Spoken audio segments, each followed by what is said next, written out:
National Bank of Kenya has reported a third quarter profit before tax of 1.2 billion Kenyan shillings compared to the same period last year. This is a 119% increase year on year. The bank is currently implementing a 5-year transformation program targeting top-tier status by 2017. For a breakdown on the results, we are joined by Munir Ahmed, who's the Managing Director at the National Bank of Kenya. Munir, thank you so much for making the time to join us. As we heard in the introduction there, you made some great progress, 119% increase year on year. How did you do this?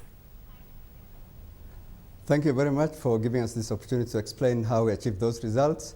Essentially, we have been on a transformation program, as you said, which has kicked in 1st of March. So this is essentially the fruits, the early shoots of that transformation program. And primarily it comes from two sides. One is the volume increase overall in our balance sheet, the loans and assets that we have written within that period year on year. And cost side as well, where we've reduced quite a bit on our cost base. But as I said, early days, so hopefully we'll build on that momentum.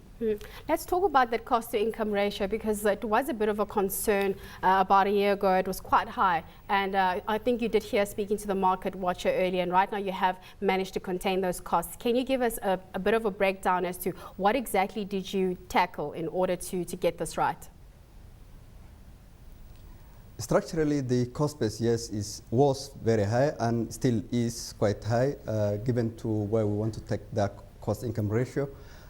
Primarily, what we've done so far is address the low-hanging fruits, rationalize our databases, rationalize our technology costs, take care of our procurements, and overall keep a cap on our staff hires. As you know, staff is the highest cost element. We've expanded our branch network last year by 10 branches, and by the end of this year there'll be another 10 branches. Yet we haven't added one more person to the headcount. In fact, through natural attrition, we've let it slide a bit lower than it was previously, and we'll go on that trajectory. However, we'll do a lot more structural cost reduction initiatives next year to bring the cost-income ratio to the industry norm, or the good standard expected of 50%. How have the current banking reforms impacted you? Because you don't seem to have been tainted at all. We're seeing some of the other Kenyan banks having their margins put under pressure. How is it that you were able to still implement these reforms in terms of your lending rates being kept low and still be able to stay profitable? Like any other business, it's a volume margin play. The margin side, you're right, it has shrunk across the industry unpredictably, because early 2012, especially the first half of 2012, which is the comparator period, the rates were very high on the lending side, as they were as well on the deposit side, and both of them have come off that high base. However, the drop on the lending side was far more than the drop on the deposit side. So yes, margins, spreads have shrunk across the industry, and we are no different to that. However, we've done quite a bit of diversification on our deposit base, so that we've taken in a bit cheaper deposits, exited the more expensive deposits, and diversified on the asset side as well, so that we have a higher yield mix. So generally, that plus the volume increase, we grew our assets by 22%. That explains the difference to our performance as compared to the industry average. You speak about implementing a 5-year transformation program where you're targeting to become a top-tier status by 2017. Talk us through that.